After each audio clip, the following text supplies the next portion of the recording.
Isso, o Não, Celso Napolitano é o primeiro. O Celso Napolitano vai fazer a abertura. Boa noite a todos e todos. Boa noite. Boa noite, Estamos ao vivo já. Celso. Agora chegou. Estamos com 2 Celsos aqui. Isso, já estamos ao vivo no Facebook aí, daqui a pouco no YouTube também. Ótimo. Vamos só esperar alguns minutos para começar, então, a nossa live aqui sobre a questão das faculdades e universidades privadas, a superexploração que elas estão fazendo em cima dos alunos, dos professores, dos funcionários, principalmente no momento da pandemia. Vamos entrar.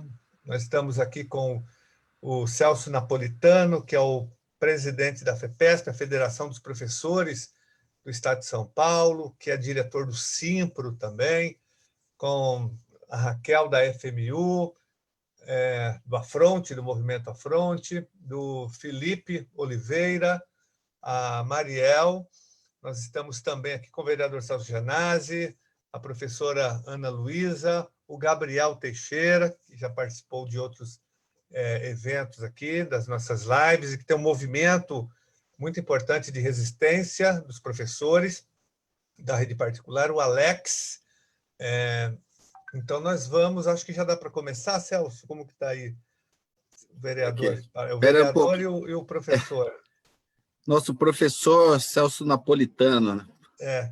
Celso, então eu já vou... Celso Napolitano, professor Celso Napolitano, primeiro parabenizá-lo pela grande intervenção que você fez no programa da Rede Globo, você e o Gabriel, vocês foram as nossas vozes, né, naquela matéria, denunciando o que vem acontecendo aqui no estado de São Paulo em relação a essas instituições privadas de ensino. Parabéns, viu, para você e para o Gabriel. Nós nos sentimos extremamente representados pelas intervenções. Ouvi muitos elogios, muitos professores de faculdades particulares elogiaram bastante as intervenções de vocês. E eu quero começar, então, com o Celso Napolitano, para que ele continue falando mais sobre essa questão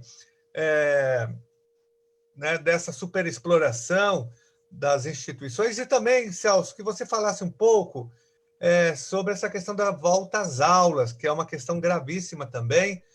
Nós somos totalmente contra, logicamente, estamos fazendo vários movimentos para que não haja volta às aulas agora, nesse momento. Nós sabemos da pressão que os donos das escolas estão fazendo, dos mercadores da educação, sobretudo o sindicato, né, dos donos das escolas. Tanto é que o secretário da Educação, Rocieli, eu chamo ele de Rocieli Ventralbe, numa das entrevistas, o Rocieli Ventralbe disse o seguinte: olha, nós estamos dialogando, né, com o Conselho Estadual de Educação e também com a Associação das Escolas Particulares. Ele não falou, Celso Napolitano, nem Celso Janazzi, que ele estava negociando com o Simpro, com a FEPESP, com a POSP, com a Profem, com o Simprem, com a CNTL. Ele falou que estava negociando com os donos das escolas particulares, nem com o Simpro, nem com vocês da federação. Então, passo a palavra, primeiramente, para o Celso fazer aí um balanço rápido para a gente, uma síntese dessas duas questões, né? Dessas últimas denúncias e também em relação à posição do Simpros e da federação contra a volta às aulas em 2021.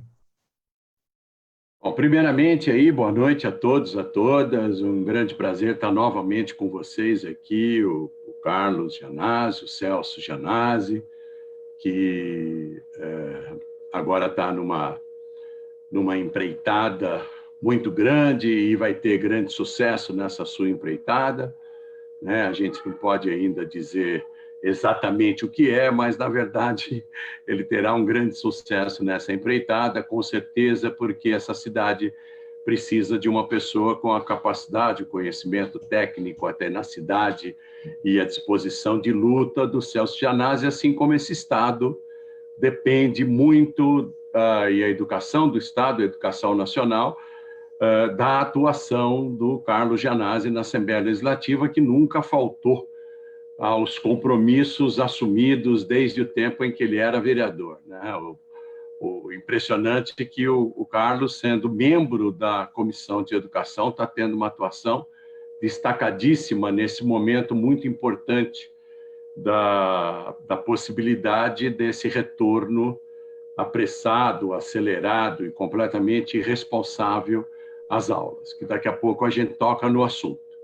Também é um prazer estar aí com o pessoal, trabalhador, professor, docente do ensino superior privado, e agradeço o convite, um abração para o Vitor, guerreiro, que é um guerreiro mesmo, né? Está sempre na linha de frente aí, atuando de maneira muito eficaz na defesa das questões que interessam aos trabalhadores e sempre à frente aí, um dos batalhadores do mandato do Celso e do Carlos Gianazzi. Bom, começando aí pela questão do ensino superior. A denúncia que nós fizemos lá na Globo, e é interessante que a gente diga que um grupo de professoras de uma grande universidade de São Paulo, que a gente, infelizmente, não pode dizer o nome, mas um grupo de professoras também muito combativas, é que tomaram a iniciativa de entrar em contato com a produção do programa do Bial para denunciar esse descalabro que acontece no ensino à distância. E as produtoras do programa, que são jornalistas muito tenazes também e muito capazes, profissionais de grande capacidade, foram atrás de investigar a matéria e chegar à conclusão que valia a pena colocar no ar, como valeu efetivamente. A questão da escolha do representante patronal deveu-se muito mais ao esquema do programa do Bial. Foi uma escolha pessoal dele, porque ele queria mostrar alguém que tinha uma certa história de vida, né? Uma história de vida que ele considera no julgar dele interessante, porque foi uma pessoa que saiu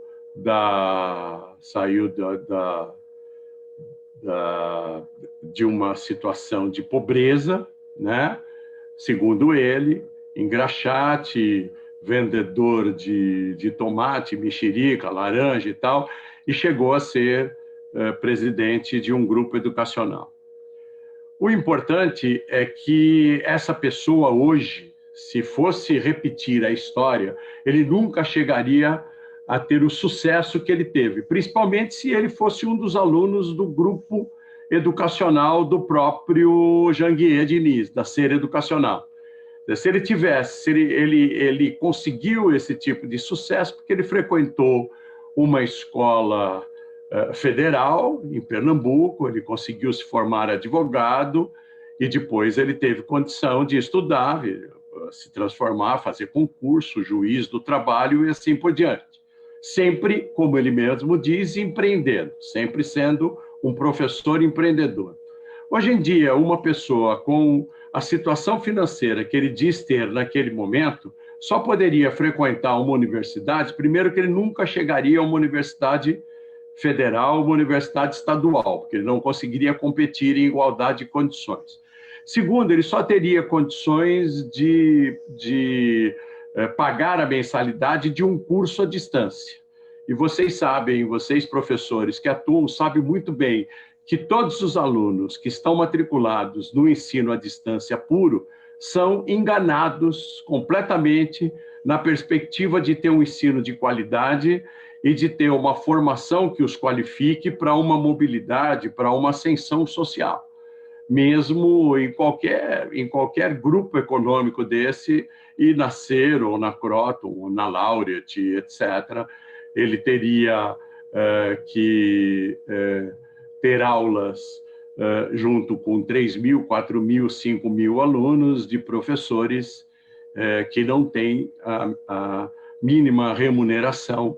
Aquele exemplo que eu dei no programa é verdadeiro, é das pessoas com as quais eu conversei, tivemos algumas conversas, essas professoras, e é verdade absoluta, elas ganham, vocês sabem disso, elas ganham R$ 1.200 para montar o conteúdo de um curso intensivo, de um módulo de 6 aulas, ganham R$ 200 para gravar um vídeo, cedem os direitos de conteúdo e de imagem para a vida toda, assinando um contrato leonino, draconiano, com a universidade, e para acompanhar 3.000 alunos, que é o caso dessas professoras com as quais conversei, elas ganham R$ 414, divididos em 6 parcelas de R$ 69. E as pessoas, aquelas pessoas que denunciaram esse descalabro são doutoras no mínimo. Uma delas, inclusive, faz pós-doutoramento na Universidade de São Paulo. Então, são completamente exploradas e é uma situação horrível que está acontecendo no ensino à distância. E o pior é que não há perspectiva alguma de melhora. O pior é que essa situação pode piorar, como está acontecendo agora, por exemplo, na Uninove, que demitiu 50% do corpo docente. E nós temos denúncias de que há professores agora sendo contratados para a Uninove, saíram da Unixul, que demitiu 40% do corpo docente, estão sendo contratados pela Uninove em caráter precário, como temporários ou até como intermitentes.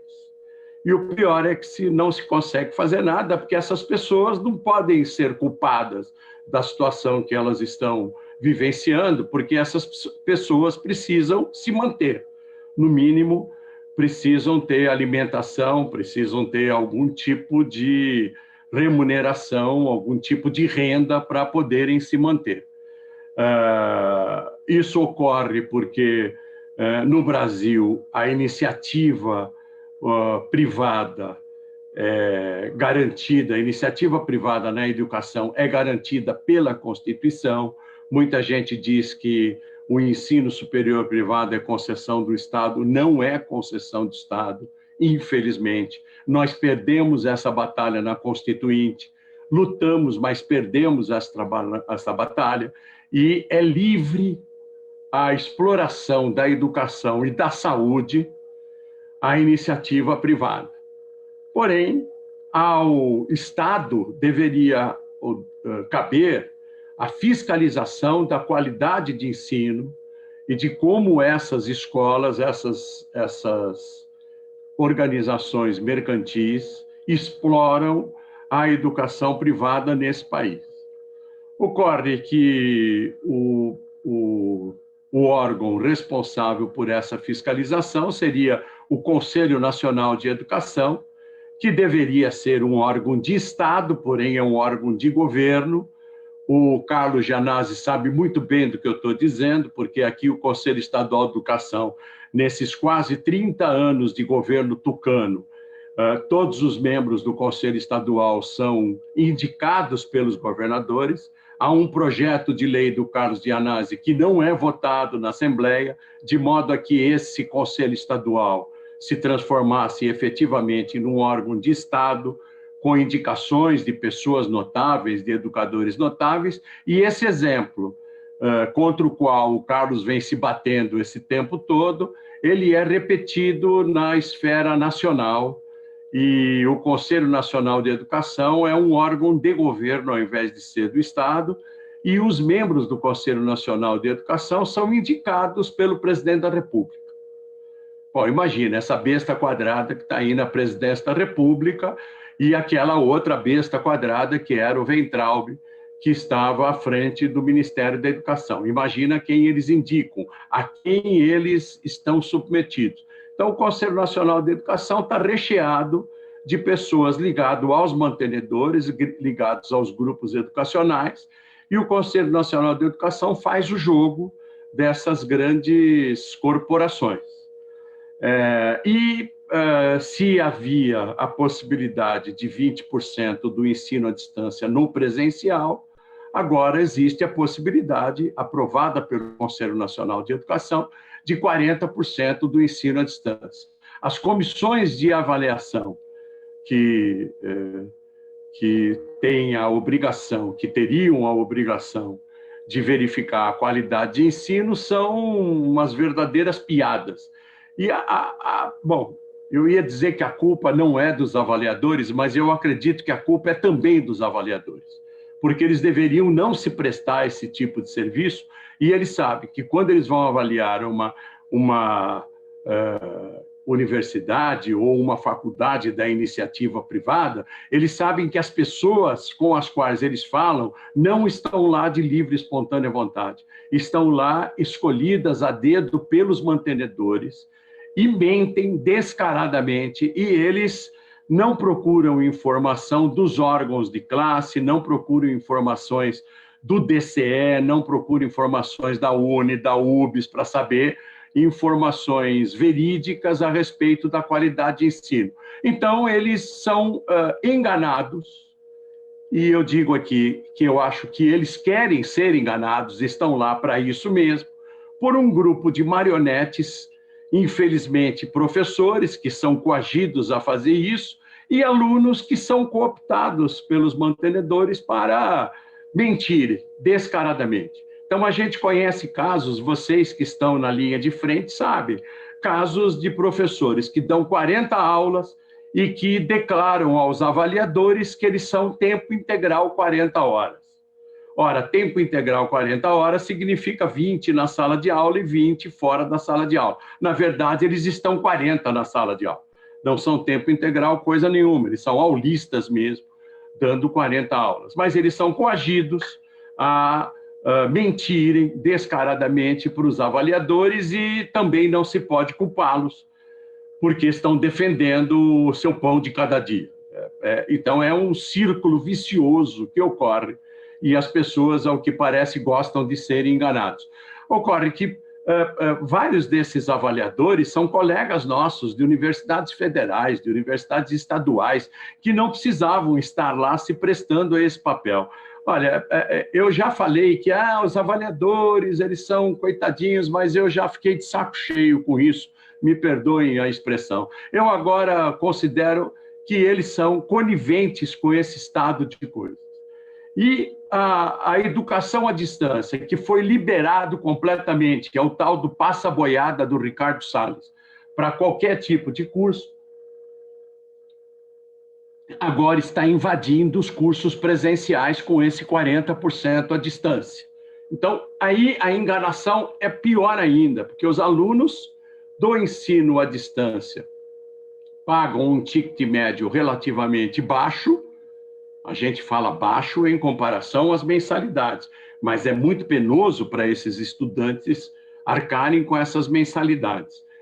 E no ensino presencial, que às vezes alguns fazem sacrifícios enormes para poderem fazer frente às mensalidades, considerando que no ensino presencial eles teriam um atendimento, uma interação maior com o professor, com os colegas e tal, agora pior ainda, estão sendo completamente enganados porque a maior parte do curso deles está sendo dado à distância.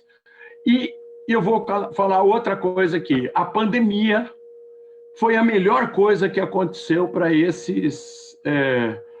essas organizações mercantis do ensino. Porque se eles estavam querendo introduzir o ensino à distância gradativamente, com uma grande reação por parte dos alunos, com a situação de pandemia, os alunos foram obrigados a ir para casa, a tentarem acompanhar os cursos à distância, e os professores foram obrigados, de uma hora para outra, a se transformarem ou a transformar todo o seu planejamento presencial num planejamento remoto, num planejamento à distância. Os professores foram responsáveis exclusivamente pela baixa evasão que aconteceu nos cursos superiores. O sindicato patronal diz que houve um aumento de 60% na evasão. Isso é jogada numérica, porque, na verdade, o ano passado a evasão era 14%. Esse ano foi 23%. Se você levar em consideração os 14%, lógico, houve um aumento de 60%. Mas se você considerar o universo, a evasão foi de 23%. Eles dizem que a inadimplência aumentou 80%, também em números relativos em relação ao ano passado, mas em números absolutos a inadimplência não é lá muito elevada. E este ano, quem foi o responsável por, na minha opinião, baixa evasão, baixa inadimplência? Não foram os prédios, os laboratórios, as instalações físicas, muito pelo contrário, os responsáveis foram os professores. A maior interação que ocorreu com os alunos foi com os professores e não com os prédios, com coordenadores ou com quem quer que seja. E esses professores foram gratificados no final do semestre com a demissão. Nós levamos a Uninove para o tribunal, nós levamos a Unixul para o tribunal, e a advogada da Unixul teve a coragem de dizer para o desembargador que mediou a audiência de conciliação que houve 40% de demissão dos professores, e isso está gravado na audiência. Houve uma demissão, só não está em ata, porque quem decide o que vai para a ata é o desembargador, infelizmente, mas a audiência é gravada, que houve 40% de demissões porque esses professores não se adaptaram ao ensino remoto. Agora, qual é a qualificação que essa universidade deu aos professores? Então, eles foram culpados de serem transferidos para suas próprias residências para dar aula. Na verdade, isso é uma mentira deslavada, e eu falei isso na audiência, porque realmente o professor é que foi responsável pelo trabalho todo nesse período. E agora, com essa demissão, eles perceberam que houve um rompimento das barreiras físicas, e a Uninove, que tem 5 campi em São Paulo, instalou todos os alunos dos campi em uma sala só, em uma sala virtual, e há professores trabalhando com 180, 140, 200 alunos. A Laureate cometeu a gentileza de oferecer aos professores que neste semestre tenham mais que 120 alunos. A partir do 121º, a Laureate ofereceu um monitor para auxiliar aluno. Agora, só no 121º. Qual a diferença entre 121, 120, 119, 100? Eu disse outro dia na matéria do Jornal da Globo, isso não é aula, é comício. Dar aula para 200 pessoas, 180 pessoas é comício, ainda mais à distância. Então, se nós temos problema no retorno às aulas do ensino básico, no ensino superior não. As empresas não querem retornar às aulas presenciais. As empresas querem se manter à distância, porque elas querem fazer mais uma experiência. Eu já tenho notícia de que o ano que vem, no primeiro semestre, muito provavelmente eles não retornarão ao presencial, a menos que haja uma quebra muito grande nas matrículas. Aí, lógico, eles são movidos pelo lucro e pela receita, etc. Mas já há um grande interesse em manter cursos à distância naquelas carreiras que, segundo eles, não são muito rentáveis. Cursos de filosofia, sociologia, licenciatura, etc. Eles querem, como declaração do Galindo, da Croton, eles querem ter cursos presenciais nas carreiras de saúde, cujos tickets médios são em torno de R$ 8.000 e cuja a inadimplência beira a 0%. Então, ele já declarou que o resto eles vão trabalhar à distância, porque presencial só cursos que dão lucro exacerbado, vamos dizer assim. E com isso eles, inclusive, devolvem prédios, né? Lá no ABC já há um movimento de prédios que estão sendo devolvidos pela Croton aos donos originais, porque a Croton, quando comprou cabeça de aluno, não comprou prédio, né? A Croton, uma SA, não empata dinheiro em ativo fixo, muito pelo contrário. Então, já estão devolvendo os prédios porque agora estão instalando virtualmente. Então, eu peço desculpa aqui pela extensão da minha fala com relação a isso, mas eu precisava te dar uma visão geral. O nosso grande problema agora será essa questão de nos contrapor ao instalamento desse aluno. Eu negocio diuturnamente com com mantenedores, com o sindicato dos mantenedores e com mantenedores. E outro dia, conversando com um dirigente de uma grande instituição de ensino de São Paulo, ele me disse, mas onde é que está escrito, Napolitano, que eu não posso colocar 300 alunos numa sala virtual? E é verdade, não está escrito em lugar nenhum. Infelizmente, não está. Nós deveríamos fazer essa denúncia ao Ministério da Educação, ao Conselho Nacional da Educação, e o fazemos, mas não temos retorno. O Gianazzi, Carlos Gianazzi, é testemunha da CPI e de todo o trabalho que nós fizemos em relação àquela pocilga que tem por aí, chamada Uniesp, que hoje é chamada Universidade Brasil. Nós fizemos um dossiê com a colaboração do mandato do Gianazzi, entregamos nas mãos do ministro da Educação, que naquele momento era o senhor Fernando Haddad, e o Ministério da Educação disse, não temos nada a fazer contra isso. Quase que ele disse para a gente, vai chorar na cama que é lugar quente. Disse, olha, é o seguinte, problema de relação de trabalho, vocês que discutam com o Ministério do Trabalho ou com a Justiça do Trabalho. E nós tentamos dizer a ele, naquele momento, que relação de trabalho implica necessariamente em qualidade de ensino, principalmente se você está lidando com a mão de obra docente. A matéria-prima é a mão de obra docente.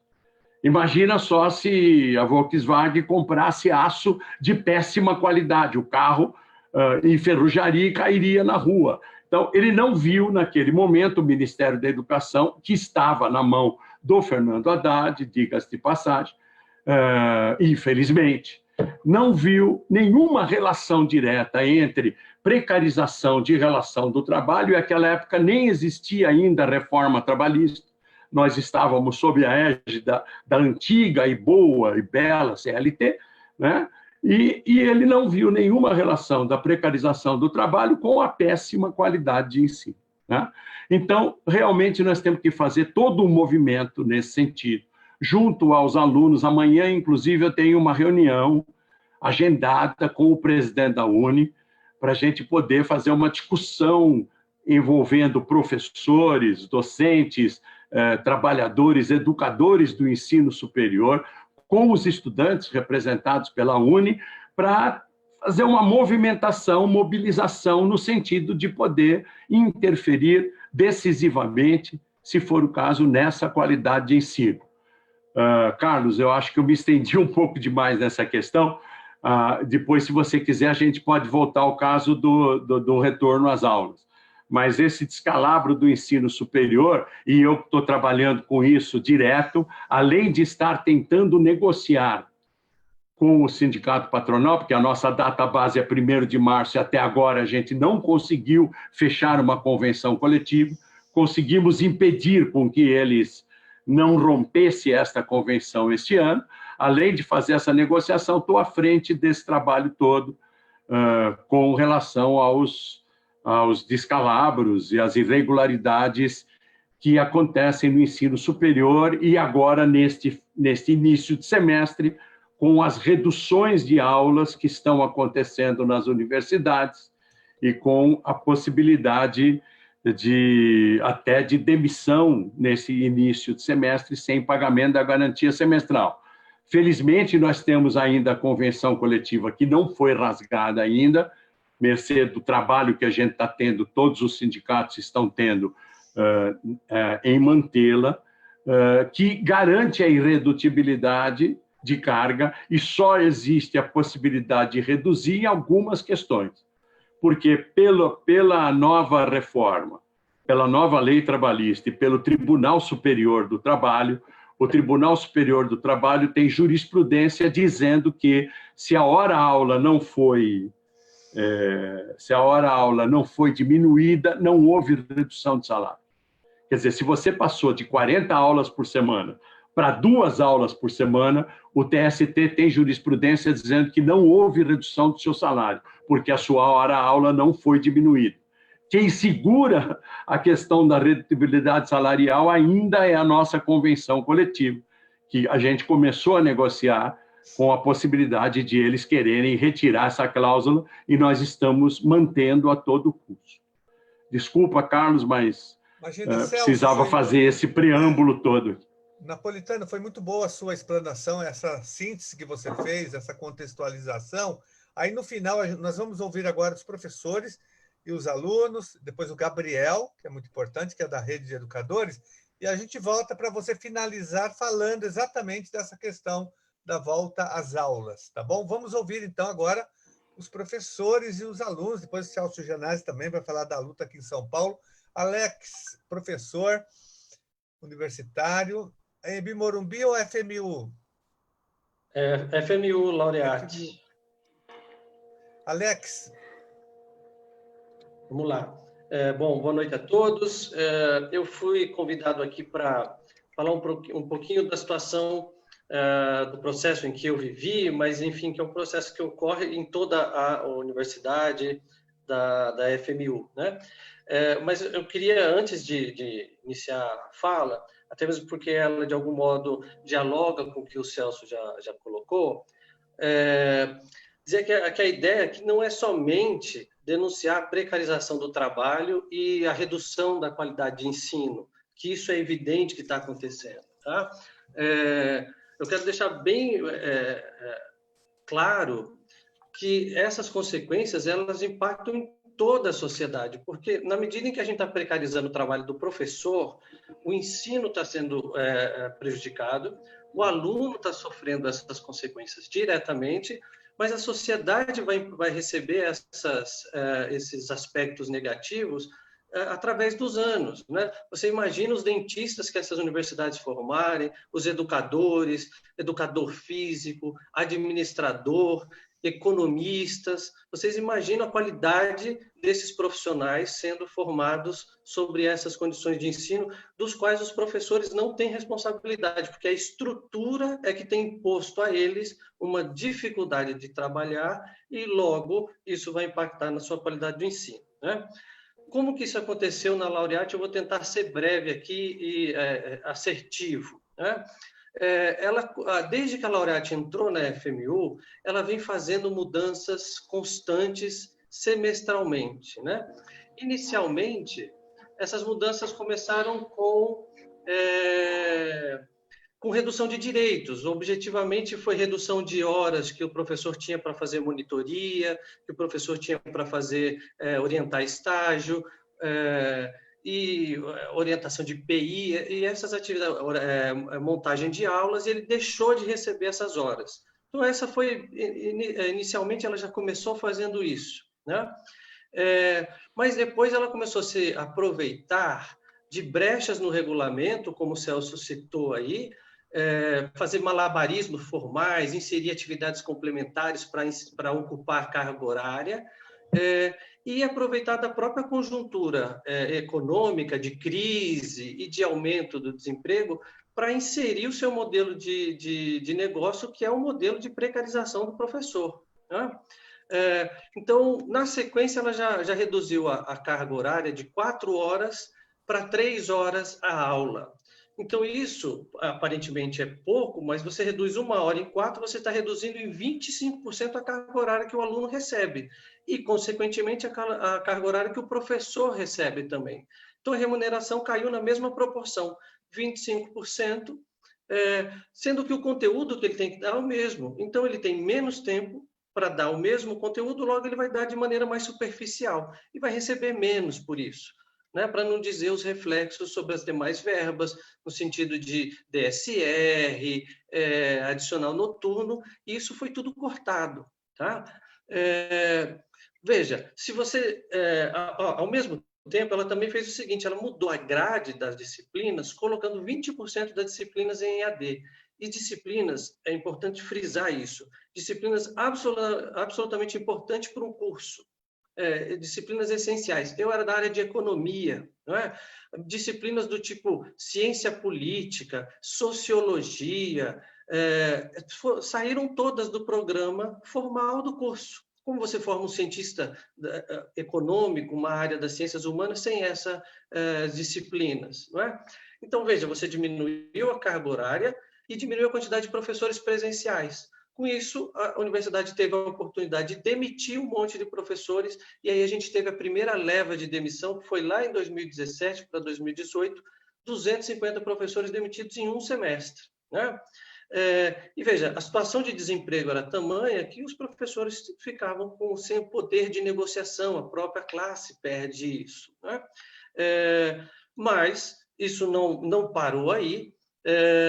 Na sequência, o que a gente teve foi uma mudança novamente na grade, e aí essa mudança tinha um outro objetivo, que era de gerar uma sinergia. O que eles chamam de sinergia? É colocar uma matéria que ela é comum a vários cursos, e aí você tinha na mesma sala de aula um aluno de diversos cursos diferentes que não tinham a mesma formação. Então, o que o professor tem que fazer dentro da sala de aula? Ele tem que falar uma linguagem que todos entendem para cursos que têm especificidades diferentes. Então, para que ninguém fique sem compreender, ele nivela o curso por baixo. E a qualidade do ensino vai, para falar o português mais correto, né, vai para o buraco. Essa é que é a realidade. Ao mesmo tempo, o que eles fizeram? Eles começaram a cortar as salas de aula, literalmente derrubarem as paredes.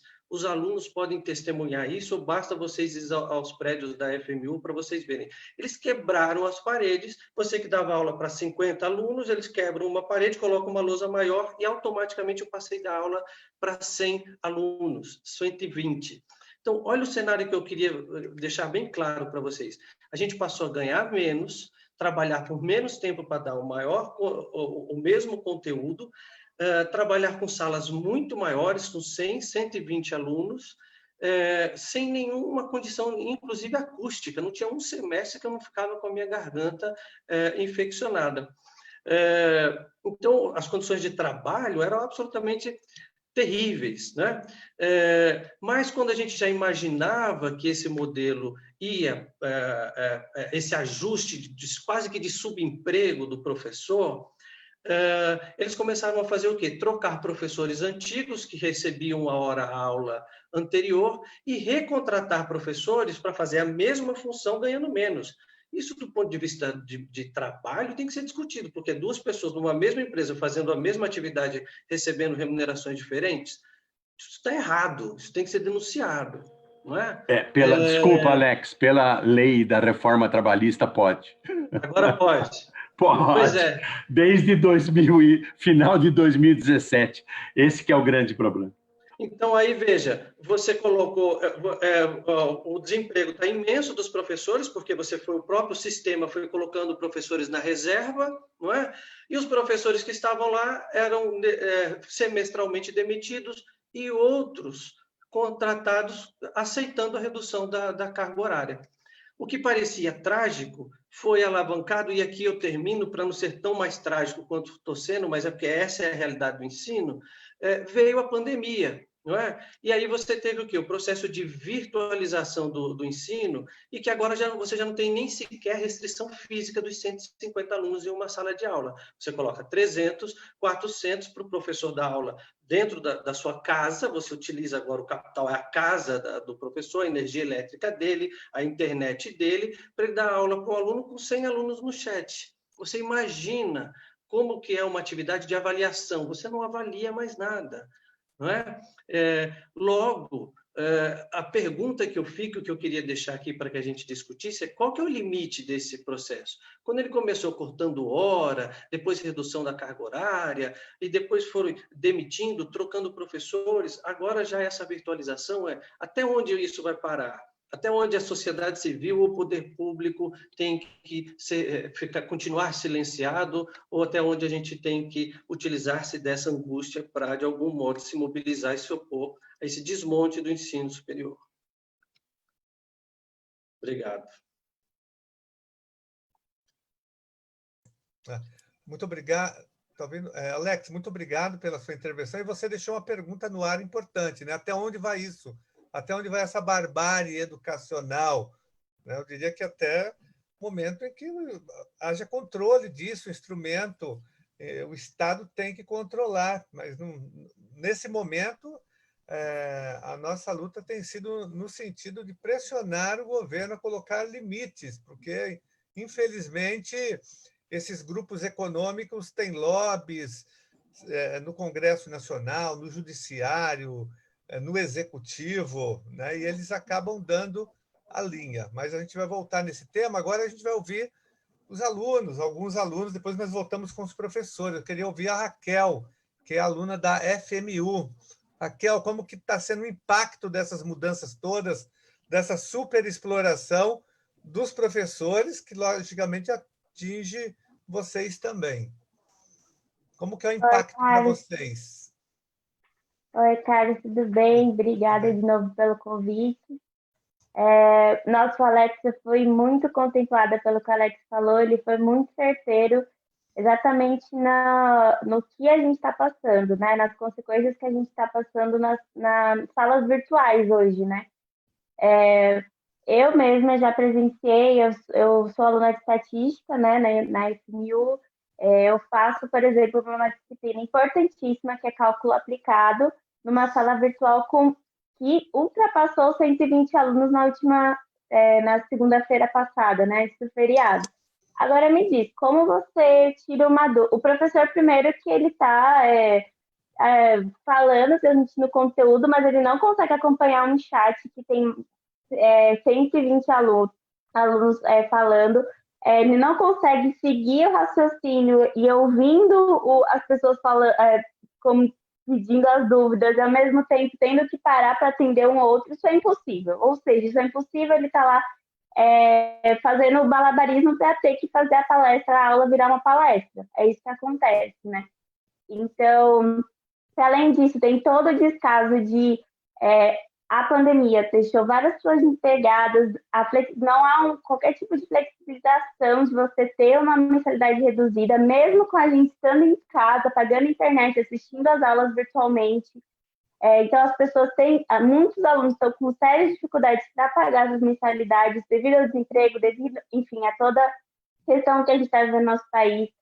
A falta de apoio acadêmico é muito grande, a gente tem exatamente o que a Alex falou, o nosso contato é com os nossos professores, que também estão se virando, estão tirando o leite de pedra para conseguir dar aula, atender a gente, fazer correção de atividade, etc. Mas as coordenações de curso ficam completamente inacessíveis.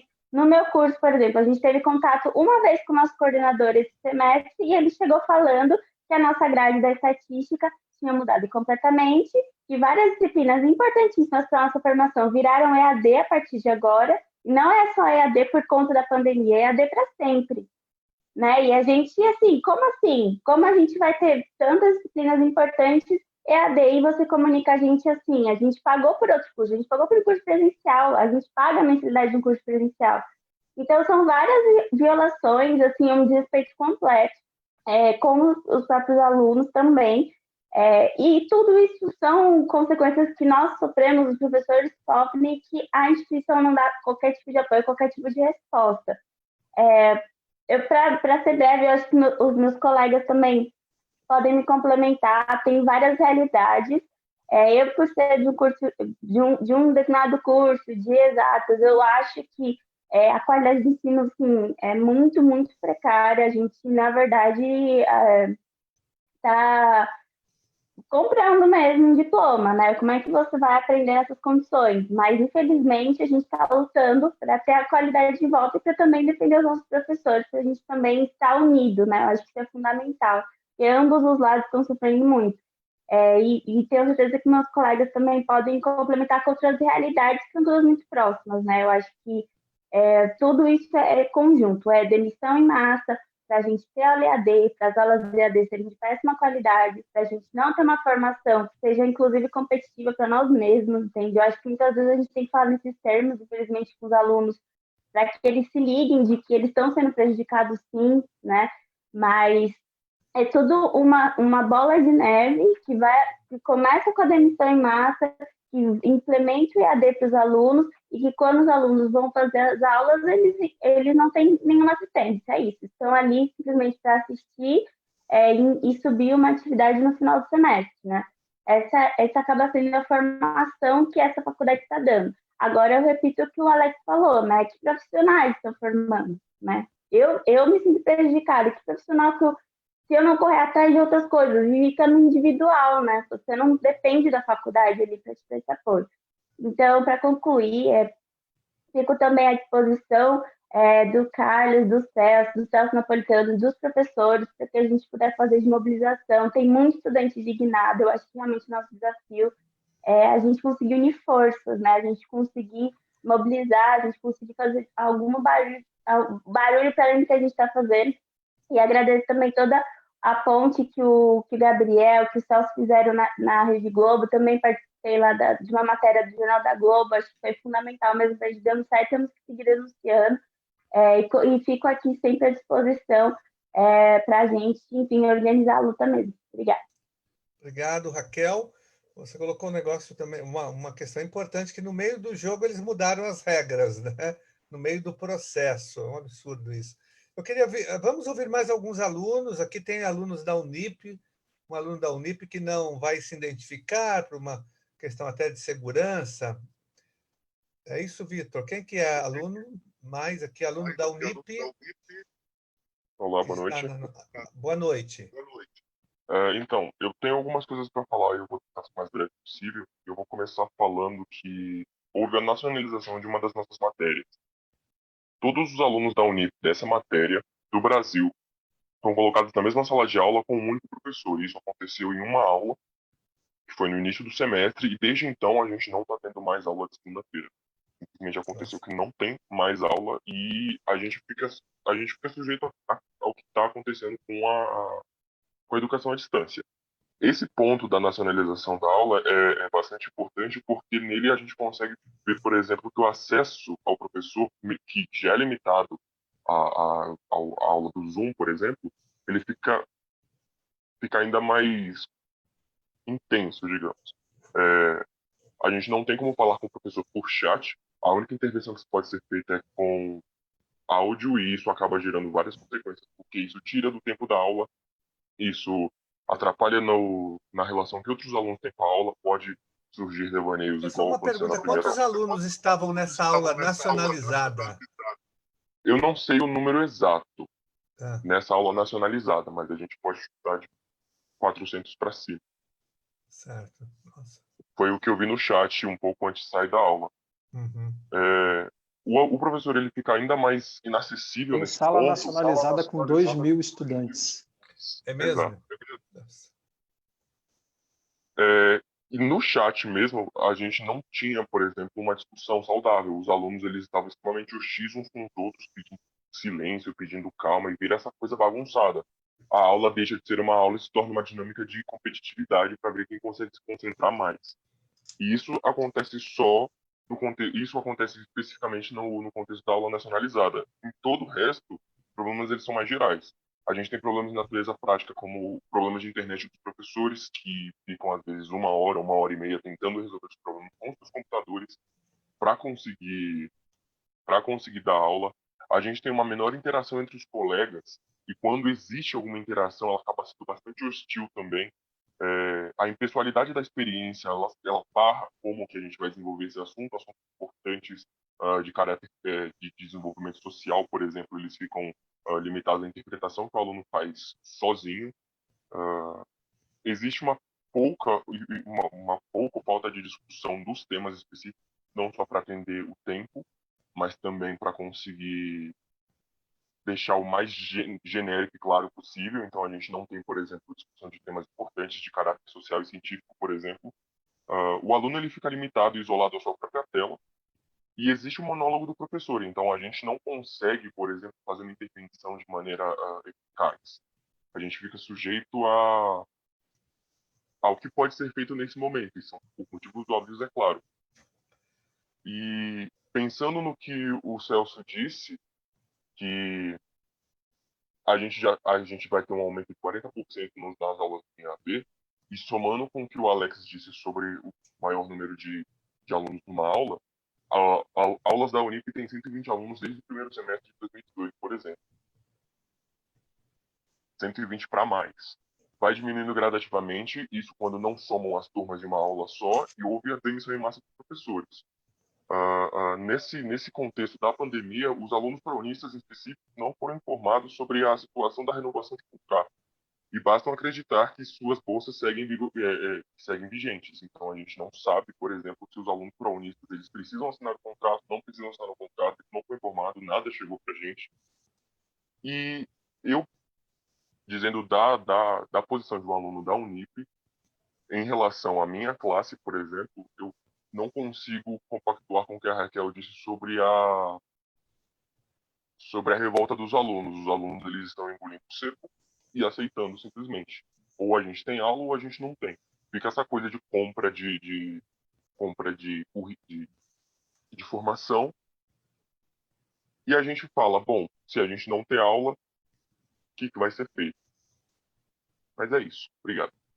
Muito obrigado pela sua intervenção, viu? E você trouxe uma questão importante, a nacionalização das aulas da Unip. É incrível como, para garantir a acumulação capitalista e o lucro, eles têm uma criatividade imensa nessa área, hein? Inventaram a nacionalização da aula, que é um absurdo. Tem mais algum aluno aqui para falar na live? Tem aluno? Algum aluno? Tem a Ana, não sei se a Ana está A ouvindo. Ana está aqui. A Ana da FMU é aluna? Quem é o Felipe? O Felipe é aluno da FMU? Ah, o Felipe também. Felipe. Tem a Ana primeiro, depois o Felipe. Depois a gente volta para os professores. Ana, você é aluna da FMU de que curso?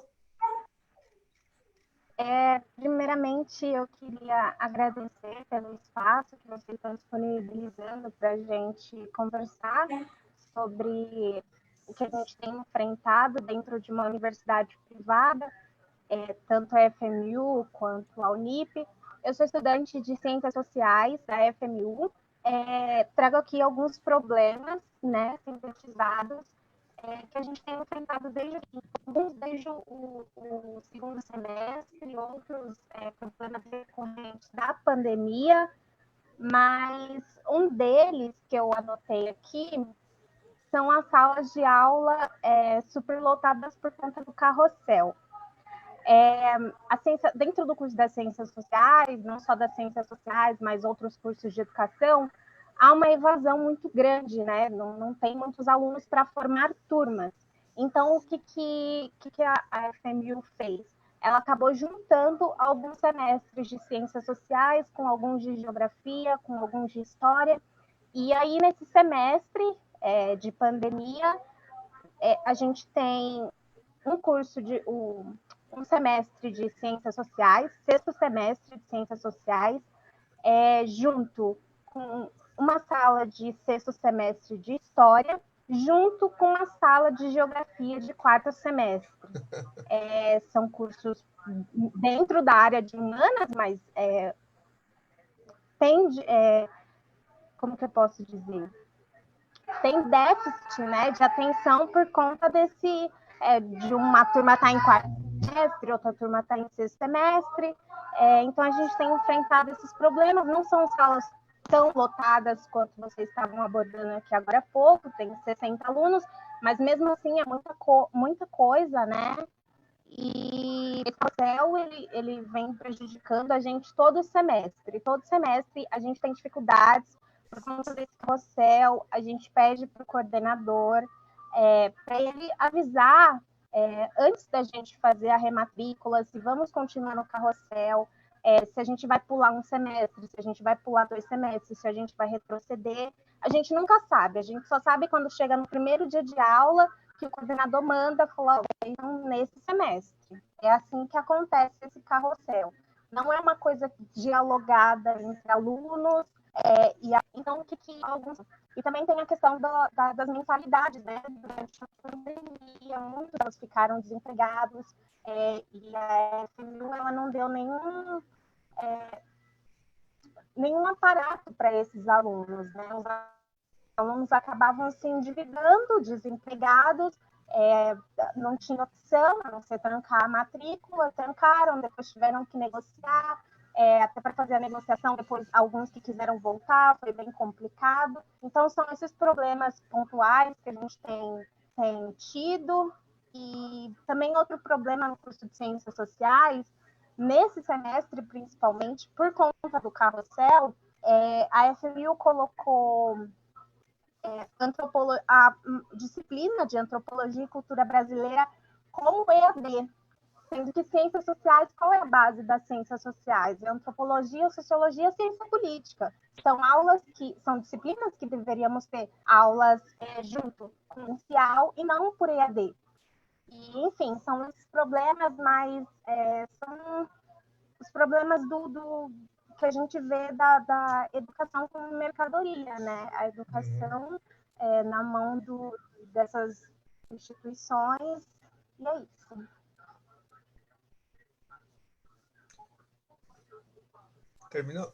Terminou, Ana? Deu uma congelada na sua imagem. Legal, obrigado, Ana, pelo seu depoimento, pelo seu relato. Vou passar para o Felipe agora, que também é aluno da FMU. De que curso, Felipe? Sou de Economia. Boa noite, Carlos. Boa noite, Celso. Obrigado pelo espaço. Boa noite a todos e todas. Como que eu posso dizer?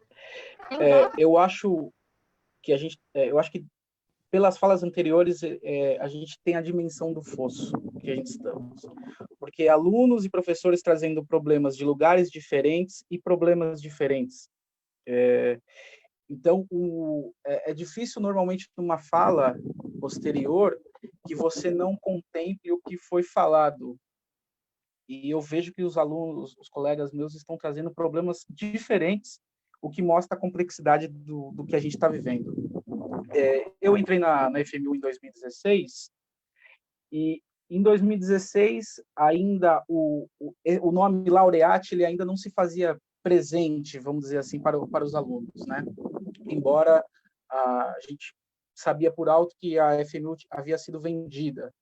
Só que em 2017, eles já fizeram a sua primeira intervenção, como o Alex colocou, de fazer o corte da carga horária, ou seja, no caso dos professores, foi um corte de remuneração, mas no nosso caso, eles fizeram um aumento da mensalidade, sempre acima da inflação, como sempre eles costumam fazer. E a partir dali,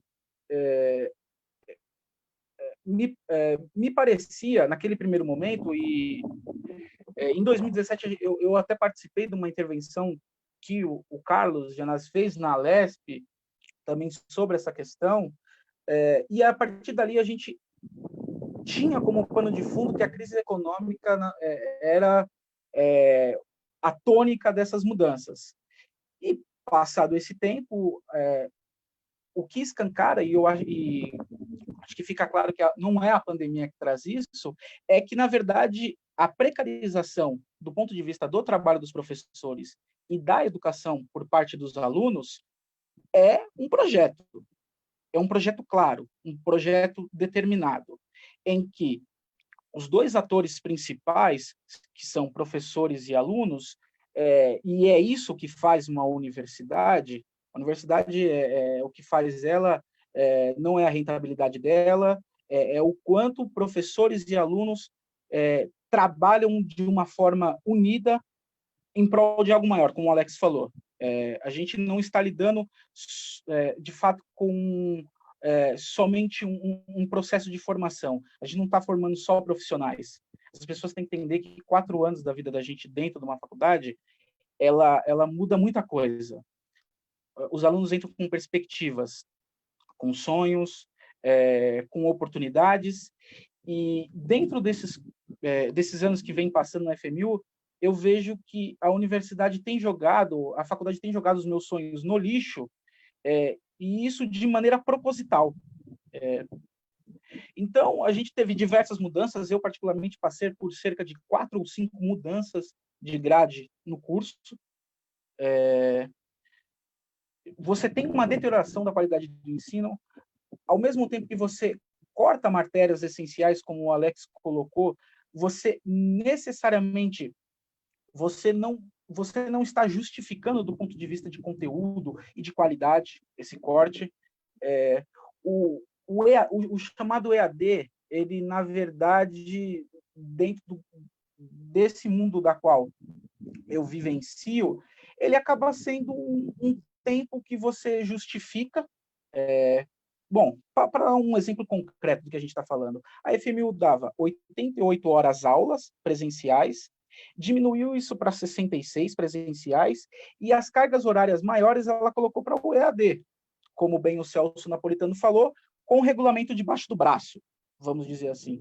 Ou seja, não existe um projeto pedagógico, e como os professores têm mostrado, não existe um projeto de carreira. E esse termo carreira, tanto para o professor, para ele estudar, para ele, vamos dizer assim, atualizar, participar novos horizontes.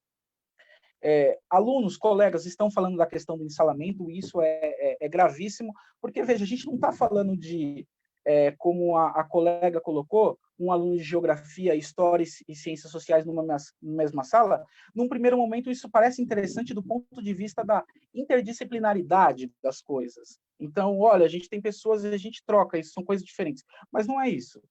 O que está sendo fazendo é uma precarização da educação, e isso necessariamente tem nos levado, e aí com isso eu finalizo, e eu quero enfatizar isso, que não é consequências de uma crise econômica ou do tempo pandêmico da qual a gente vive. Isso é um projeto, a qual o Grupo Laureate está enfrentando, e, para ser bem sincero, se no futuro alguém ficar com esse capital dela, se esse capital trocar de mão, ela até performa muito bem ali entre os seus pares de quem vai comprar, porque ela mostra que ela tem impulso de fazer tudo acima do lucro.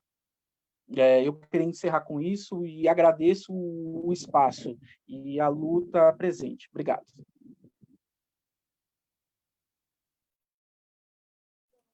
Felipe, muito obrigado pela sua participação, você que está sempre participando aí dos movimentos em defesa dos alunos, e você trouxe também aí no seu relato uma questão importante, que é essa, você, num curso como o seu, você já passou por 4 ou 5 modificações, ou seja, não há estabilidade alguma, né? Estabilidade nenhuma. E o que você falou, você perde a perspectiva de futuro, de sonho, porque isso é inviável, tantas mudanças acontecendo, né? Então, a gente aqui está aprendendo com vocês, alunos. O aluno da Unip falou da nacionalização das aulas, ensalamento, você falando dessas mudanças todas acontecendo num único curso, 4, 5, 6 mudanças, aí não é possível, né? Eu quero vamos ouvir agora a Mariel, que é professora da Laureate. É em Bimorumbi ou FMU, Mariel? É da FMU. FMU. A palavra é Da sua. FMU, tá legal, vou colocar aqui só para enxergar o tempo, para também não exceder muito. Bom, boa noite a todos, né, colegas aqui que estão esse diálogo, né, que é muito importante, e também ao pessoal que está assistindo a gente, que eu acho que é algo que tem que ser discutido eu já tive aqui um colega que falou muito bem sobre o processo que vem ocorrendo, e os alunos demonstram também que isso é para o outro, não é uma questão de alguns semestres.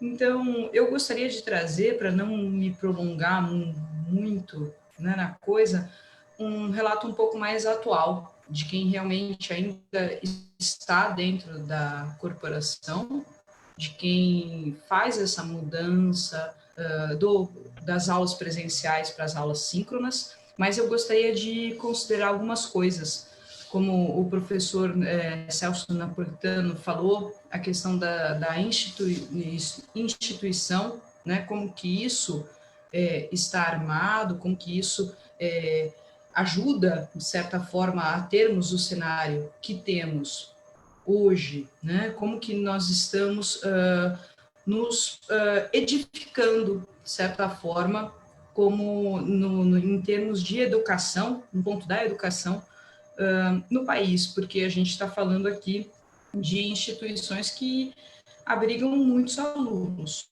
né? Eu acho que o professor Alex ele já falou sobre como esse processo vem se dando há anos, não é uma questão de semestres, né? E ele colocou qual é o limite, né? Eu acho que essa é uma grande questão. Mas e eu gostaria de falar o seguinte: essa precarização que existe, né, do trabalho do professor e também das condições de ensino-aprendizagem, vem tomando um espaço muito grande, se acentuando e sendo catalisado com a pandemia, né? É uma coisa que já havia, mas a pandemia fez, parece que uns 5 anos foram comprimidos aqui em alguns poucos meses. E eu, como a sugestão era realmente de fazer um relato individual, embora eu entenda que ele é coletivo, eu gostaria de destacar alguns pontos. Eu, enquanto professora, do ponto de vista da minha empregabilidade, né, tenho da minha renda de cerca de 90%, né, do dia para a noite. Isso completamente legal, não há problema algum do ponto de vista legal. Mas uma redução que, fique claro, é abaixo de um salário mínimo, é abaixo, inclusive, de um auxílio que o governo está fazendo, né? Então, isso é um alerta, porque nós temos uma formação, nós temos aqui anos de dedicação, de estudo, poderia, se comparado a outra categoria no mercado, poderia estar melhor posicionada, mas nós escolhemos fazer isso, né? Nós, eu digo, a sociedade, né? Então, eu acho bem interessante com o acordo que o professor Napolitano fala, de que é uma gentileza, né? O acordo que eles fizeram, mas eu gostei, é uma nova invenção essa, quer dizer, existe emprego, mas não tem renda, né?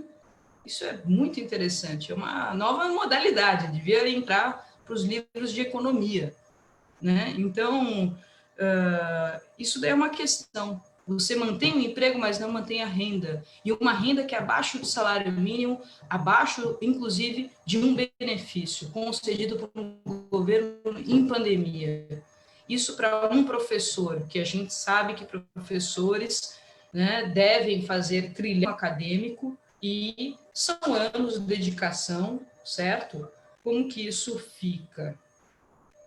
É uma questão. A outra questão que eu gostaria de colocar, para não me alongar muito mais, é uma questão pedagógica. E essa questão, honestamente, me pega muito mais. Que é uma questão pedagógica que é: como que eu posso dar aula? Eu sou professora de economia, né, da Faculdade de Negócios, Escola, desculpa, de Negócios, e como que eu posso dar uma aula para 97 alunos, né, que inclusive é uma junção de unidades, junção de um campus e de outro campus. Então, como que eu consigo pedagogicamente trabalhar com esses alunos? Isso é uma grande questão.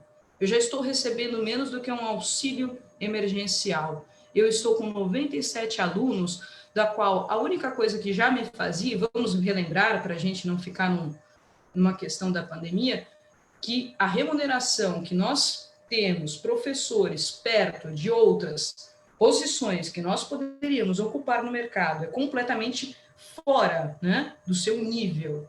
E eu sei isso porque eu trabalhei em outros lugares. Então, faço isso realmente pela paixão, não é pela renda. Então, como que eu posso ter uma boa aula? Poderíamos até pensar, se a instituição pegasse e fizesse o quê? Uma reunião, talvez pedagógica, pensando como se adaptar a isso. Concordo, a pandemia, não devemos ter aula presencial. Isso ocorreu? De maneira nenhuma. O que ocorre, na verdade, são treinamentos para a utilização de ferramentas, na qual nós não somos remunerados, inclusive por isso, né, que são horas de trabalho. Então, eu não entendo muito bem isso, né, como que a gente trabalha sem ser remunerado. eu dou aula também no ensino médio, toda reunião que eu participo e que eu dedico o meu tempo é remunerada. Então, o ensino superior ele tem essas peculiaridades, e na qual eu acho que o professor Celso Napolitano já comentou algumas questões sobre a questão de volta e não volta, né? Como é interessante, como que cada nível, digamos, de ensino lida com essa pandemia, e também já foi falado aqui a questão do lobby, a gente sabe que poder econômico é uma questão importante. Como que isso acaba influenciando na nossa atuação enquanto professor? Eu vou te falar, se eu continuo a dar aula numa sala de 97 alunos, cujas avaliações não tem uma avaliação em que eu posso fazer alguma questão reflexiva e crítica, porque a única que é possível, ela está dada dentro de uma autoavaliação, que é importantíssima, eu entendo perfeitamente uma autoavaliação, mas o contexto não é aquele, pedagogicamente, o que eu estou fazendo lá? Eu estou me enganando alunos. Essa é a resposta. Vamos falar um pouquinho mais, né? Ética e jogar as claras. Nós somos professores, nós queremos aqui criar pessoas, desenvolver o quê? Pessoas com consciência, com cidadania. E a partir do momento em que há todo esse desmonte, e aí a gente pode falar um pouco mais sobre isso, eu acho que isso já foi colocado aqui por outros colegas, eu estar lá não é algo que me faz, pessoalmente, eu, Mariel, né, desenvolver aquilo que eu acredito enquanto educadora, né? Então, esse é um grande ponto. A segunda questão, para terminar, é qual é o impacto disso, né? E aí eu pego aqui, o professor Alex fala, qual é o limite?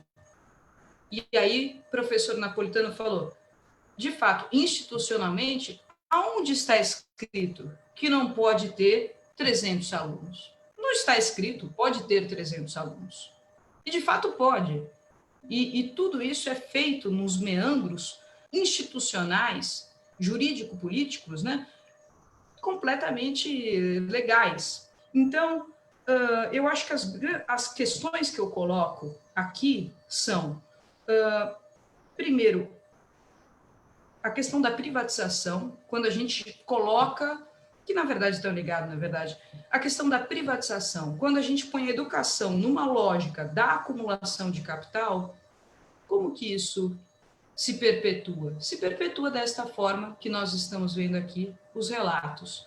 Semestre que vem tem professor, sendo que não tem mais prova escrita? Como é que funciona isso? Né? Então, fica a minha pergunta de qual é o papel do professor e que sociedade a gente vai ter, talvez até no médio prazo, nem no longo prazo. Tá? Era isso que eu gostaria de falar. Obrigada. Mariel, obrigado. Professora Mariel, da FMU. Aí acho que você me fez lembrar Paulo Freire com a educação bancária, mas nem Paulo Freire de imaginar que nós chegássemos numa situação como essa, né? de educação bancária, é pior do que a educação bancária, essa situação que nós estamos vivendo de superexploração. Talvez nem Karl Marx fosse fazer essa previsão ou achar que nós chegaríamos a isso, principalmente na área da educação. Tem mais uma professora para falar, né, que não vai se identificar também, por conta de retaliação, de perseguição, professora da Unip. Oi, boa noite. Boa noite. Boa noite a todas e a todos. Eu estou aqui utilizando de alguns recursos tecnológicos para proteger minha identidade, visto que eu ainda estou vinculada à Unip e não é uma prática incomum da instituição perseguir professores que se posicionam mais publicamente. Então, eu vou apresentar aqui nesse relato algumas situações que eu e outras professoras e professores vivenciamos no final do mês de julho para cá. Acho que a situação da educação é precária desde muito antes disso, mas eu vou focalizar nesse segundo semestre as coisas que têm acontecido na instituição. Então, é lógico que existem especificidades óbvias em relação à história de cada docente, mas o clima geral é um clima de precarização, irregularidade. E, enfim, queria focar basicamente no fato de que a gente foi avisado com um prazo que variou de 1 a 2 semanas antes do início das aulas, sobre uma redução substancial de carga horária, que ocorreria agora nesse segundo semestre, e ocorreu. E aí 2 pontos chamam a atenção, né? Primeiro deles, o curtíssimo prazo sobre uma decisão que reduziu significativamente os nossos salários, que dificulta que a gente se planeje financeiramente, num momento que é, obviamente, bem delicado. Então, uma professora que falou com a gente, né, por intermédio da rede, nessas últimas semanas, relatou que teve a carga horária reduzida de 16 horas semanais para 2 horas mensais. Então, imagina, 16 horas semanais para 2 horas mensais, sendo avisada 1 semana antes do início das aulas. Então, em termos de redução salarial, é um pouco do que a Mariel estava contando, né? Uma redução bem importante. E um segundo ponto é a justificativa para essa redução de carga horária, que aponta para um processo de junção de muitas turmas, famoso ensalamento, e isso que a Unip tem chamado de aula nacional, que é, enfim, disciplinas que passam a ser ministradas por um só professor ou um pequeno grupo de professores, para um conjunto gigantesco de turmas, né? Na prática, são aulas, né? Se é que a gente pode chamar assim, ministradas para muitas vezes mais de 1.000 alunos ao mesmo tempo. Então, todos aqueles problemas que os alunos, tanto da FMU quanto da Unip, relataram, é uma coisa que é perceptível. É inviável um professor dentro de sala de aula dar conta de dar uma aula, num sentido que eu acho que a gente acredita que, de fato, é dialógica, que contribui para a formação de um pensamento crítico, tendo turmas com 1.000 alunos de uma vez, né? Então, não é nada surpreendente que o desrespeito com o corpo docente seja acompanhado também com desrespeito com as alunas e os alunos da instituição, né? Eu concordo com o Felipe aí que é um projeto que está sendo bem sucedido do ponto de vista de uma educação cada vez mais mercantilizada. E aí tem outras situações que também são dignas de nota, que eu queria pontuar, que, enfim, foi sobre esse processo do aviso sobre a redução da carga horária. Então, os professores eles deveriam anuir por e-mail a um telegrama que informava sobre a redução dessa carga. E alguns professores receberam o telegrama, outros professores não. Uma dessas professoras relata que ela foi pressionada a responder o aceite por e-mail, sem ter recebido o telegrama, e ela foi ameaçada expressamente de demissão, caso ela não fizesse anuência por e-mail sobre essa redução de carga horária. Então, uma situação grave, né? Outro relato que chegou, que eu também acho que é bem, enfim, que demonstra essa irregularidade, enfim, né, no mês de agosto, vários professores da instituição foram demitidos, provavelmente excluídos por esse cenário de redistribuição de turmas e disciplinas, arranjados pela própria instituição, e uma dessas professoras demitidas, agora em agosto, contou que não recebeu a semestralidade, que é um valor previsto por lei. Bom, eu não queria me prolongar muito mais do que isso, eu me senti bastante contemplada pela fala de todos vocês. É um momento bem feliz, né? E muito comum, infelizmente, nas instituições de ensino superior. Então, eu queria agradecer bastante a todas e todos que estão presentes, tanto aqui na nossa mesa virtual, quanto quem está assistindo, interagindo, e dizer que é importantíssimo que a gente esteja coletivamente discutindo, denunciando e buscando os encaminhamentos possíveis aí para essa situação. Então é isso, obrigada. Muito obrigado, professora da Unip. Nós entendemos perfeitamente as pessoas que optaram por não se identificar, porque há perseguição, assédio, então é tranquilo aqui para nós. Passar então a palavra para o Gabriel Teixeira, que é desse movimento de professores, é um coletivo. Acho que você poderia falar um pouquinho do movimento, Gabriel, e também, e aí, falar dessa questão toda aí das demissões em massa, dos robôs, né, da superexploração dos professores, os impactos para os alunos. A palavra é sua. Bem, obrigado, boa noite. Eu vou aproveitar e vou desligar minha câmera porque eu não sei se vai dar muita interferência. Se der interferência, eu peço para que vocês me avisem. E aí eu ligo a câmera. Bem, eu acho que depois, se for possível, os professores podiam falar, sobretudo os professores da Unip, desse processo de redução da carga horária, como a professora da Unip falou, os professores da MU podiam falar também, né? Que foi marcado por uma série de irregularidades. A Nassas recebeu um e-mail, por exemplo, de uma coordenadora da Laureate, reforçando e orientando os outros coordenadores para que acessassem os professores por telefone, sem produzir qualquer documentação desse processo, que é pautado por assédio, por constrangimento, né? E esses relatos se confirmam na fala dos professores. Eu acho que isso, se for possível, podia aparecer na nossa discussão. E aí eu acho que o Alex jogou uma bola importante em cima, no sentido de deixar essa provocação de qual é o limite, né? E aí eu tomo a liberdade de parafrasear o Chico Buarque, né? Mirem-se no exemplo dos cursos EAD, que a gente vai ter uma noção do projeto dessas empresas, né? A gente tem falado de salamento, 180, 200 alunos, 1.000 alunos. Né? Eu trabalhei no EAD da Laureate e eu atendo por semestre 15.000, 20.000 alunos, juntando todas as turmas, né? O futuro é um pouco esse. O próprio Carlos Gianazzi, dessa aprovação dos robôs, né, também foi uma notícia que a gente ajudou a construir e trazer a público, que é a troca de professores por algoritmos por parte das instituições da Laureate. Então, FMU, a Anhembi Morumbi, mas outras universidades do grupo Brasil afora. Né? Eles estão presentes em 8 estados, se eu não me engano. E que eu acho que dá uma ideia dos limites, né, que o Alex, perdão, colocou para a nossa discussão. Eu acho que o limite nessas corporações é uma educação sem professor. E talvez, né, a pandemia seja um bom laboratório para que isso se concretize.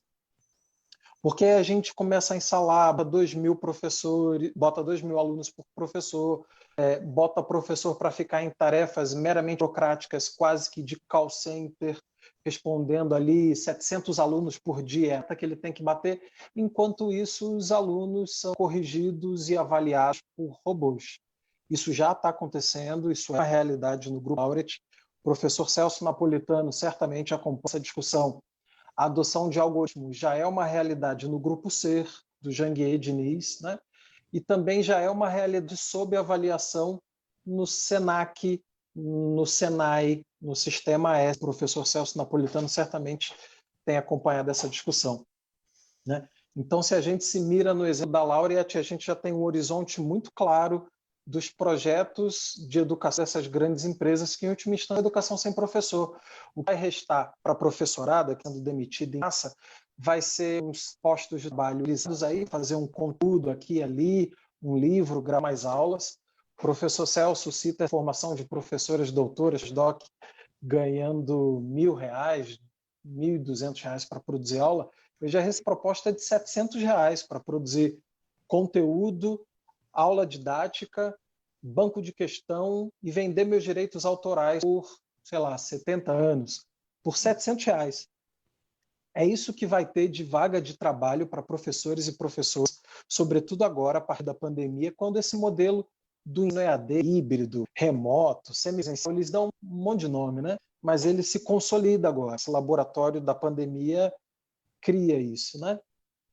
Então, eu acho importante mostrar que o horizonte dessas empresas é uma educação professor. O professor é um bicho chato, se organiza, o professor denuncia, o professor investiu anos na formação, então costuma ter um pensamento crítico, né? Costuma perceber quando participa de vários tipos de engodo ou é levado a participar de uma série de irregularidades. Então, a melhor educação possível para essas corporações é uma educação sem professor. Você bota uma máquina ali para responder, né? E a gente vê que fantástica é a flexibilidade do capitalismo. Eles vão fazer de tudo um negócio. Quem tiver bastante dinheiro, esses cursos presenciais que separa 8 meses, vai contratar curso com o professor. O povão mesmo, a massa, trabalhadores e trabalhadoras têm ali, depositam toda a sua expectativa num curso de 80, 100, 150 reais, esses vão ser formados por algoritmos, programados por alguém, que a gente não sabe muito bem quais são os critérios e as referências dessa programação. Mas o povo mesmo, trabalhador, trabalhadora, vai ser formado por robô. Então tem espaço para todo mundo nessas corporações. Quem tem dinheiro, contrata uma educação de qualidade. Quem tem vai ser formado por algoritmo. Então elas estão caminhando também para um modelo que vai aumentar muito a desigualdade social. A gente pensa, por exemplo, pedagogia, que é um dos cursos com mais matriculados em EAD no Brasil. São os futuros professores, pedagogos e pedagogas de escola. Esse pessoal vai ser formado por robô. Os futuros educadores que vão estar na escola pública vão uma formação super precária. Então, acho que essa questão deixada pelo professor Alex é interessante. Qual o horizonte, né? Qual o limite? Eu acho que o limite está claro. Se a gente olha para todas as iniciativas, elas se construindo ao longo do tempo, a proposta é uma educação cada vez mais desapropriada, expropriada do professor. O professor aí vai ser um mero apêndice do algoritmo, né? O que a Revolução Industrial já conseguiu fazer com o trabalhador do chão de fábrica, que é virar um apêndice da máquina, a tecnologia e o capitalismo agora conseguem fazer com o professor. O professor vai virar um apêndice do algoritmo, do robô, né? E aí eu finalizo um pouco a minha fala fazendo uma provocação, né? Eu acho que o Celso tocou em questões importantes sobre a apropriação das mantenedoras, do Conselho Nacional de Educação, do próprio MEC. A gente sabe que as mantenedoras são organizadas lá dentro, elas têm seus parlamentares, né? E é um campo difícil. Mas eu acho que a resistência à denúncia, como professores e pessoas falam que é importante. Ela convence a alunada, que é quem contrata, em última instância, esses cursos. Mas eu acho que o relato somado, anônimo, ou explicitamente, professores e professoras, é o que pode pender e, de certa forma, tentar igualar ou equilibrar minimamente a luta. A gente tem feito um esforço bastante interessante pela rede de educadores, que é de trazer à tona essas irregularidades que acontecem nos bastidores. Fraudes no MEC, todo professor e professora de ensino superior já foi constrangido a fingir alguma informação para avaliação do MEC. O professor Celso Napolitano falava que avaliadores são coniventes. São, sem dúvida, né? E os professores são constrangidos a participar, que são trabalhadores dependendo do salário. Mas a gente, com essas informações, a gente consegue criar um belo movimento, a gente consegue pressionar parlamentares, a gente consegue incidir sobre a opinião pública. Acho que cabe a professores e professoras virem à tona, trazer essas informações, para que a gente consiga, com a ajuda da FEPESP, da CONTE, da UNE, de parlamentares como o Carlos e o Celso Gianazzi, outros parlamentares a nível de Congresso Nacional, tentar intervir e disputar regras, né? Porque o que a gente vê nesse show de horrores é um emaranhado de empresas nadando braçada no meio da crise. Uma crise humanitária, uma crise de emprego, uma crise de fome, de miséria, as empresas experimentando arranjos mais lucrativos, né? Então, para terminar, acho que fica um convite, o professor Napolitano tem acompanhado um pouco o trabalho que a gente tem feito nas denúncias da Laureate, sobretudo no que diz respeito à fraude das informações que ela presta para o MEC. Fica aí a vocação para que a gente possa trabalhar junto nesse âmbito. Carlos Gianazzi, Celso Gianazzi têm dado todo o apoio a gente nessa discussão, né? Mas eu acho que a gente tem que ir além. A gente tem que se articular a nível de FEPESP, a gente tem que se articular a nível de CONTE, a gente tem que articular a nível de UNE, de Congresso Nacional, para fazer com que essa pauta e outras que a gente tem levantado possam incidir numa luta aí. Vamos ditar essas normas. As empresas podem oferecer uma educação ao professor, uma avaliação feita por algoritmo. Essa é a sociedade que a gente quer, esse é o limite da educação. Então, acho que tem muito trabalho a ser feito e quero reconhecer aqui a disposição e a coragem dos professores e professoras, dos estudantes que estão aqui hoje fazendo esse debate com a gente. Obrigado, Carlos, obrigado, Celso, e a gente segue aí na luta. Obrigado, Gabriel, pela sua intervenção, pelo trabalho aí à frente da rede de educadores. Foi muito importante essa sua intervenção. Aí você tem uma frase sua aí muito forte, né? Nós estamos construindo uma educação sem professores. É isso que, se a gente não mudar o curso dessa história com a nossa intervenção, é isso mesmo. Nós vamos ter robôs formando os nossos alunos. Isso é grave. Você ainda foi mais além, falou da pedagogia, né? Nós que militamos na área da educação e somos professores, é triste, né, ver um quadro como esse, que os nossos professores estão sendo formados nessas condições extremamente precarizadas. Isso é grave, mas a gente vai fazer a intervenção, esse é o nosso papel, né? Organizar os alunos, os professores, a sociedade, para mudar o curso dessa história. Nós já estamos partindo já para o encerramento. Eu vou passar para o Celso, vereador Celso Gianazzi, para o Celso Napolitano, aí os dois Celsos fazendo o encerramento da nossa live de hoje. Celso. Boa noite a todas e a todos. Uma boa noite também para o Celso Napolitano, nosso professor e presidente da FEPESP. Eu ouvi todas as falas aqui. Celso, primeiro, agradecer a sua fala no nosso evento lá, que foi muito importante, e vindo de uma pessoa como você, um professor, um lutador em defesa da educação, nos movimenta, nos motiva a continuar nessa luta, né? Também nos engrandece em continuar nessa luta em defesa da educação, tanto pública como a educação como um todo. Então, e ouvindo aqui os alunos, os professores, o professor Gabriel fala do show de horrores, e é verdade mesmo, eu concordo plenamente.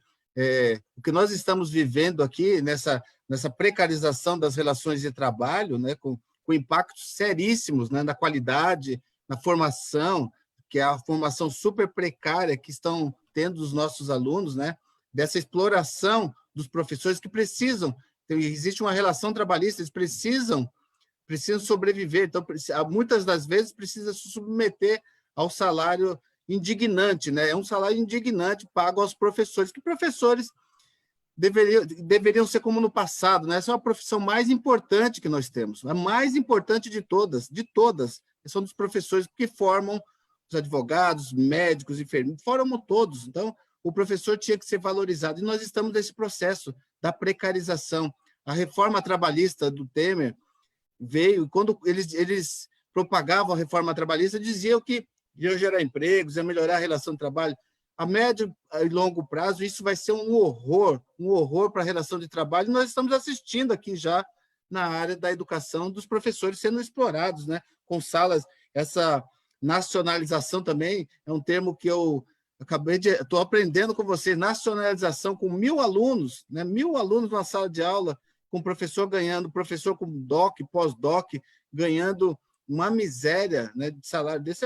Isso é um absurdo, isso a gente não pode concordar sob hipótese nenhuma, né, desses mercadores da educação que estão tomando conta aqui no Brasil, estão tomando conta desse setor, que é muito importante até para a soberania do país, né? Nós vamos ser um país do nada no futuro se os robôs estiverem tomando conta aqui dessa área da educação. Então, eu acho muito importante isso mesmo. O deputado Carlos Gianazzi falou que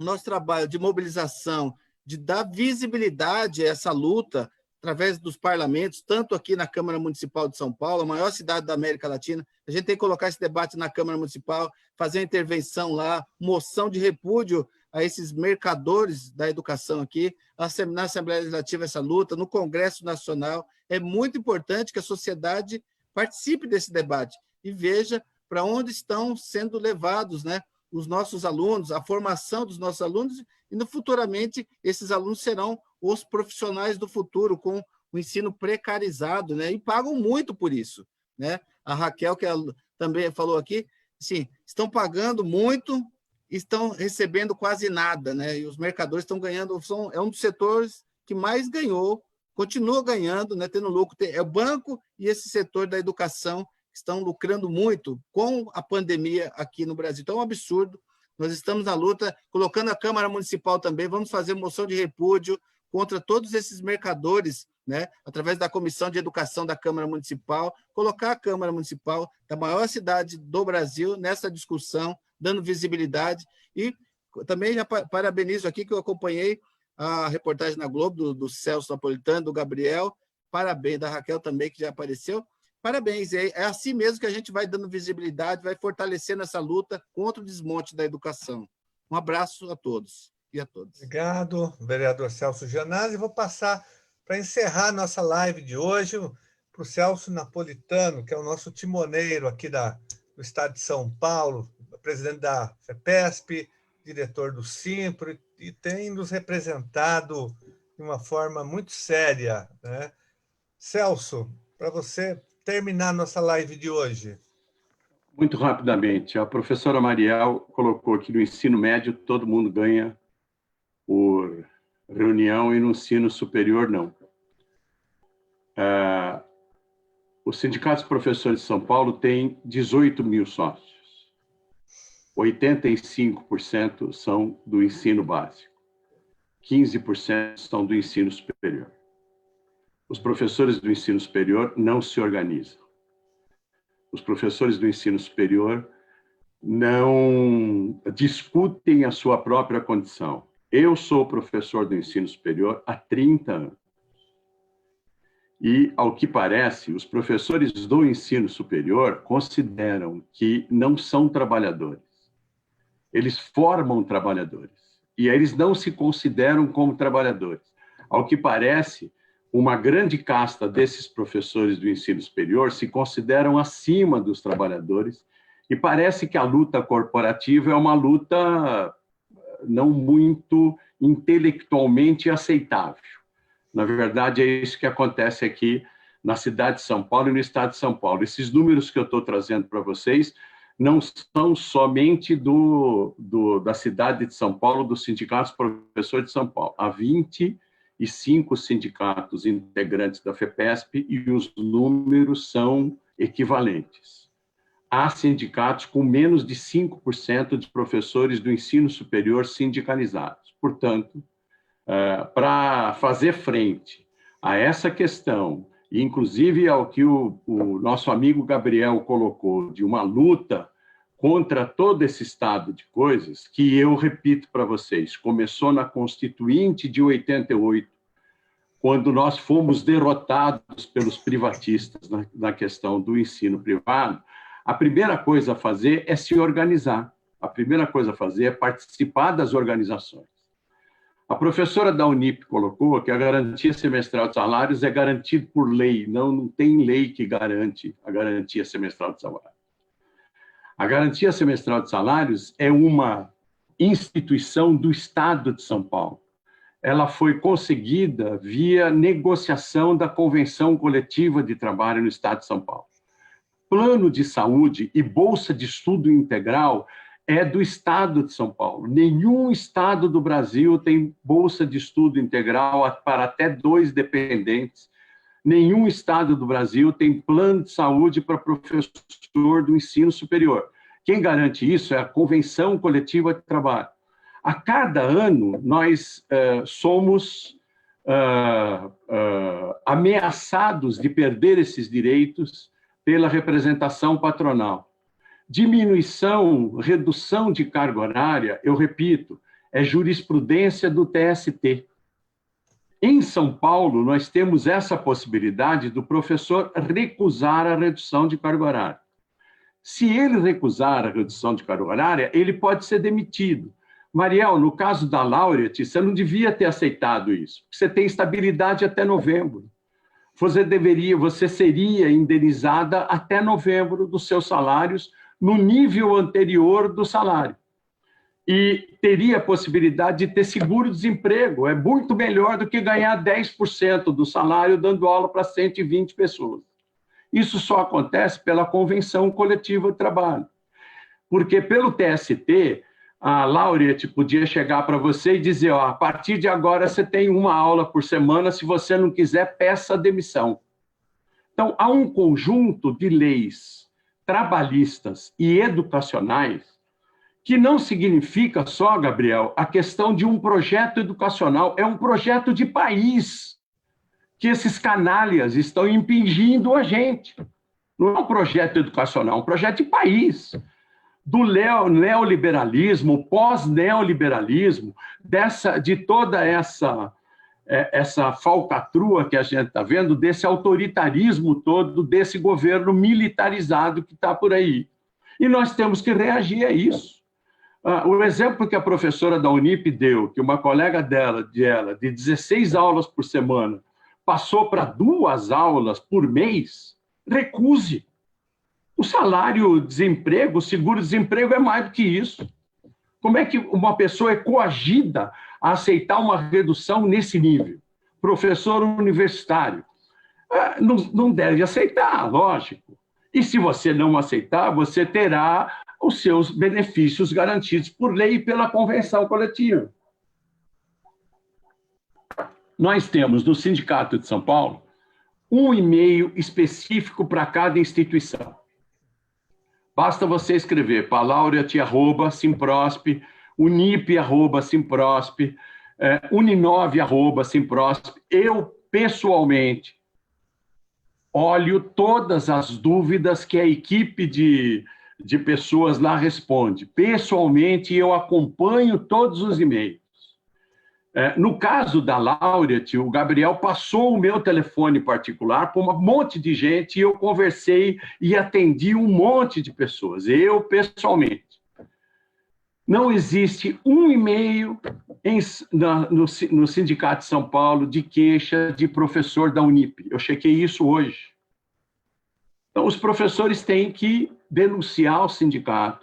O sindicato atua, negocia em nome dos professores e faz, e dentro dos limites possíveis, porque o sindicato não tem poder de fiscalização, dentro dos limites possíveis, se contrapõe a esse estado de coisas. Por exemplo, a negociação do sindicato garantiu que não houvesse demissão na Laureate e houvesse estabilidade até novembro. Então, as pessoas, no meio do ano, onde houve 50% de demissão, a Laureate não demitiu. E agora, quem for demitido e se recusar a ter a redução substancial do seu salário, recebe até novembro, recebe todos os salários até novembro de uma vez, indenizatório. Isso foi negociação do sindicato. E se não há esse tipo de organização, fica difícil nós nos colocarmos contra esse estado de coisas. Nós temos que combater o Conselho Nacional de Educação, nós temos que combater toda essa questão que está sendo colocada aí, nesse planejamento de Estado que nós temos, de regime que está tendo aí com esse pós-neoliberalismo, e é por isso que, inclusive, estamos trabalhando juntamente com os alunos. Amanhã, eu repito, tem uma reunião com o presidente da Uni para nos contrapormos ao que está acontecendo no ensino superior. E nós temos que nos organizar. Temos que trabalhar com os nossos colegas para que se sindicalizem. Fortalecendo o sindicato, nós estaremos fortalecendo também a nossa luta. E, a partir daí, Gabriel, nós podemos atuar conjuntamente. O trabalho que vocês estão fazendo é interessante, assim como o trabalho sindical também é interessante, e só tem um jeito de fazer isso, pelo nível de organização, senão a gente cai no vazio. Se não houver uma organização nesse sentido, uma organização social, uma organização sindical, a gente cai no vazio, infelizmente. Eu dediquei boa parte da minha vida a isso. Grande parte da minha vida acadêmica eu me prejudiquei em função do meu trabalho político, sindical, atuo também no DIAP, junto ao Congresso Nacional. Eu sei quais são os grupos que tem lá, os grupos que existem em termos de lobby. Tem a bancada da bala, tem a bancada do boi, mas tem a bancada do livro, né? A bancada do livro são os senadores e deputados que são financiados por esses grandes grupos educacionais. E para encerrar, Carlos, rapidamente, agradecendo novamente o convite, o tempo aqui, a questão da volta às aulas, nós estamos numa luta tremenda contra o retorno apressado e de maneira irresponsável que o governador Dória está fazendo. Felizmente, só há 128 municípios onde as prefeituras lavaram as mãos e mantiveram a possibilidade das escolas particulares e das escolas estaduais retornarem.